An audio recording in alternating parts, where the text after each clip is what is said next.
अब आ जाते हैं जी आइसोमेरिज्म पे। आइसोमेरिज्म आपको पता क्या होता है जी कि आइसोमेरिज्म या आइसोमर्स क्या होते हैं कि एक ही कंपाउंड का मॉलिक्यूलर फार्मूला, ऐसे कंपाउंड्स होते हैं जिनका मॉलिक्यूलर फार्मूला सेम हो लेकिन स्ट्रक्चर डिफरेंट हो या स्ट्रक्चर फार्मूला डिफरेंट हो। मिसाल के तौर पर पेंटेन जो है हमारे पास जो है ना वो 3 तरह के पेंटेन होते हैं, ठीक है।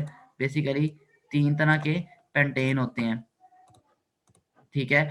अब इन सारे पेंटेन्स का एक ही फार्मूला है C5H12, ठीक है। इन सब का फार्मूला यही है, ठीक है। लेकिन अब इन सब का स्ट्रक्चर डिफरेंट है। ये एन पेंटेन है, आपने पढ़ा हुआ नोमेनक्लेचर में, ये आपने पढ़ा हुआ जी आइसोपेंटेन है, और ये वाला जो है वो नियोपेंटेन है। तो ये तीनों एक दूसरे के आइसोमर्स कहलाते हैं, ठीक है। आइसोमर्स ऐसे कंपाउंड होते हैं जिनका फार्मूला सेम होता है लेकिन स्ट्रक्चर क्या होता है डिफरेंट। इसी तरह से ये भी दो कंपाउंड हैं, ये भी आइसोमर्स हैं लेकिन ये सिस ट्रांस आइसोमर्स है। ये हम आगे इस चैप्टर में हमने स्टीरियोमिन के बारे में पढ़ना है कि सिस ट्रांस आइसोमर्स क्या होते हैं, ठीक है। तो आइसोमर्स होते हैं ऐसे कंपाउंड जिनका केमिकल फार्मूला सेम हो लेकिन उनका स्ट्रक्चर डिफरेंट हो, उनको हम कहते हैं आइसोमर्स, और इस फिनोमिना को हम बोलते हैं आइसोमेरिज्म। अब आइसोमर्स हमारे पास जो होते हैं ना वो डिफरेंट टाइप के होते हैं, ठीक है। मतलब एक हमारे पास होते हैं कॉन्स्टिट्यूशनल आइसोमर्स और एक होते हैं जी स्टीरियो आइसोमर्स। कॉन्स्टिट्यूशनल आइसोमर्स में क्या फर्क होता है कि भाई उनका फार्मूला सेम होता है लेकिन कनेक्टिविटी का फर्क होता है। कनेक्टिविटी से मुराद होता है कि किस एटम ने किस एटम के साथ जुड़ना है, उस चीज का फर्क होता है। देखिए ना, एन पेंटेन में इस तरह से कार्बन आपस में जुड़े होते हैं, उनकी कनेक्टिविटी कुछ इस तरह से होती है। लेकिन जो आपके पास होता है आइसोपेंटेन, आइसोपेंटेन में क्या होता है जी कि एक कार्बन जो होता है वो एक यहाँ से दरमियान वाली यहाँ पे एक कार्बन से जुड़ जाता है, इसको हम आइसोपेंटेन कह देते हैं, ठीक है। नियोपेंटेन में क्या होता है कि वो जो एक कार्बन था, मतलब एक कार्बन के साथ ही बाकी चारों कार्बन जो होते हैं वो जुड़े होते हैं। तो फार्मूला सेम है लेकिन एटम्स की आपस में जुड़ने की तरतीब का फर्क है, उनकी अरेंजमेंट का फर्क है। इस टाइप के आइसोमर्स को हम कहते हैं कॉन्स्टिट्यूशनल आइसोमर्स। मिसाल के तौर पर इनकी मिसाल स्ट्रक्चरल आइसोमर्स की है।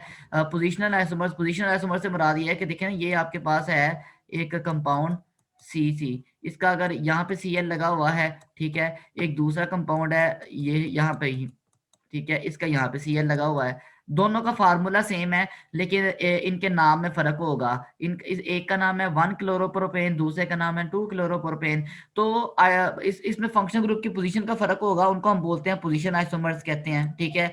इसी तरह फंक्शनल ग्रुप आइसोमर्स होते हैं कि फार्मूला सेम होता है लेकिन फंक्शनल ग्रुप डिफरेंट होता है। मिसाल के तौर पर, अच्छा जी, मिसाल के तौर पर ये हमारे पास है ये एक फार्मूला है C2H6O।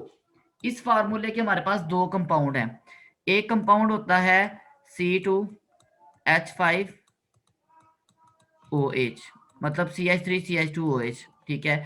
एक होता है CH3O CH3 डाइमिथाइल ईथर, ठीक है। इन दोनों का फार्मूला यही बनता है, ठीक है। लेकिन इन दोनों के अंदर एटम्स की आपस में जुड़ने की तरतीब का फर्क है। इसमें एक ऑक्सीजन के साथ हाइड्रोजन जुड़ा हुआ है, इसमें ऑक्सीजन के साथ दोनों तरफ कार्बन है और हर कार्बन के साथ 3-3 हाइड्रोजन है। तो इन आइसोमर्स को हम कहते हैं क्या से कहते हैं जी, कॉन्स्टिट्यूशनल आइसोमर्स कहते हैं इनको हम, ठीक है। तो कॉन्स्टिट्यूशनल आइसोमर्स की मिसालें हैं स्ट्रक्चरल आइसोमर्स आ जाता है, पोजीशन आइसोमर्स आ जाता है, फंक्शनल ग्रुप आइसोमर्स आ जाता है, मेटामरिज्म आ जाता है। मेटामरिज्म में उसकी दोनों साइड्स पे ना एटम्स की तादाद का फर्क होता है। मतलब फंक्शनल ग्रुप के, मतलब मिसाल के तौर पर CH2 ये O है, ठीक है, और इधर CH2 है, ठीक है, ये CH3 है, ठीक है। इसका एक ये भी तो हो सकता है कि CH3 हो, इधर O हो, और आगे फिर CH2 और CH3 हो, ठीक है। तो इस तरह के आइसोमर्स को हम कहते हैं मेटामरिज्म। और टाटोमरिज्म था आपने पिछले चैप्टर में, चैप्टर नंबर 1 में पढ़ा हुआ है। ये सारी एग्जांपल्स जो हैं वो आती हैं किसमें,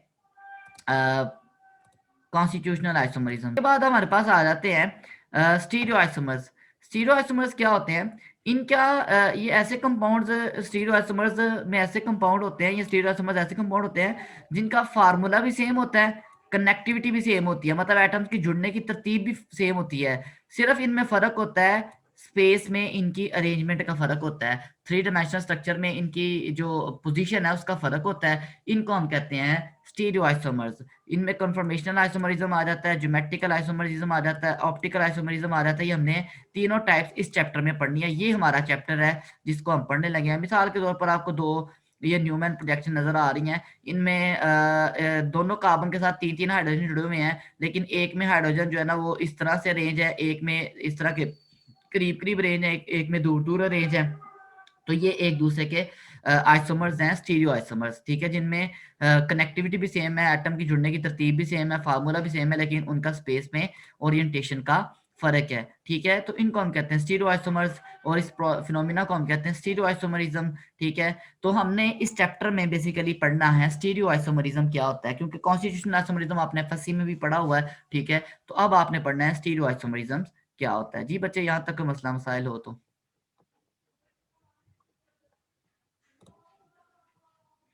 कोई नहीं है। अच्छा जी, अब आ जाते हैं हम स्टीरियो आइसोमर्स पे। स्टीरियो आइसोमर्स क्या होते हैं जी, मैंने अभी बताया कि स्टीरियो आइसोमर्स ऐसे कंपाउंड होते हैं जिनका मॉलिक्यूलर फार्मूला भी सेम होता है, इनके अंदर एटम्स के जुड़ने की तरतीब भी सेम होती है कि कौन सा एटम किसके साथ जुड़ना है वो भी सेम है, सिर्फ फर्क होता है स्पेस में इनकी ओरिएंटेशन का। इसके इस हवाले से इनके ना दो आइसोमर्स, इनकी दो टाइप्स हैं। एक होते हैं कन्फर्मेशनल आइसोमर्स, ऐसे स्टीरियो आइसोमर्स जिनको हम एक दूसरे में कन्वर्ट कर सकते हैं रोटेशन के जरिए। मिसाल के तौर पर ये जो स्टीरियो आइसोमर्स है ये वाला, ठीक है, इसको दूसरे में कन्वर्ट किया जा सकता है, एक इस फॉर्म में कन्वर्ट किया जा सकता है। कैसे? हम एक जो पीछे वाला कार्बन था, अगर उसको रोटेट कर दें, रोटेट करके उसका जो बॉन्ड ऊपर की तरफ है उसको नीचे की जानिब ले आए, ठीक है, इस बॉन्ड को हम नीचे ले गए हैं, ठीक है, तो ये लेफ्ट साइड वाला राइट साइड पे आ गया, राइट साइड वाला लेफ्ट साइड पे आ गया है। तो इस तरह करने से, रोटेशन करने से जो दो मुख्तलिफ स्ट्रक्चर बन रहे हैं, इन दोनों को हम कहते हैं कन्फर्मेशनल आइसोमर्स एक दूसरे के, और इस फिनोमिना को हम कहते हैं कन्फर्मेशनल आइसोमरिज्म, ठीक है। तो स्टीरियो आइसोमर्स की दो टाइप्स हैं, एक वो है जिनको हम रोटेशन के जरिए, सिंगल बॉन्ड के इर्द गिर्द रोटेशन हो जाती है, क्योंकि आप जो सिंगल बॉन्ड होता है उसके इर्द गिर्द जो ना वो ग्रुप्स जो होते हैं उनकी रोटेशन पॉसिबल है, ठीक है। ये जो ना रोटेशन के जरिए जो डिफरेंट स्ट्रक्चर बनते हैं उनको हम कन्फर्मेशनल आइसोमर्स कहते हैं, और इस फिनोमिना को हम बोलते हैं कन्फर्मेशनल आइसोमरिज्म, ठीक है। दूसरा ऐसा होता है कि जिसमें हम जिनको हम रोटेशन के थ्रू एक दूसरे में कन्वर्ट नहीं कर सकते, उनको कॉन्फ़िगरेशनल आइसोमर्स कहते हैं। इनमें एक ऑप्टिकल आइसोमरिज्म आ जाता है, एक ज्योमेट्रिकल। ज्योमेट्रिकल आपने पहले पढ़ा होगा, सिस ट्रांस के सेम साइड पे, सेम ग्रुप सेम साइड पे हो तो उसको सिस बोलते हैं, और ऑपोजिट साइड पे हो तो उनको ट्रांस बोलते हैं, ठीक है। इसमें रेस्ट्रिक्टेड रोटेशन होती है, रोटेशन नहीं हो सकती, ठीक है। ये हमने इस चैप्टर में पढ़ना है, ज्योमेट्रिकल आइसोमर्स को भी इस चैप्टर में हम इंशाल्लाह पढ़ेंगे, ठीक है, और ऑप्टिकल भी पढ़ेंगे। अभी फिलहाल हमने पढ़ना है कन्फर्मेशनल आइसोमर्स। तो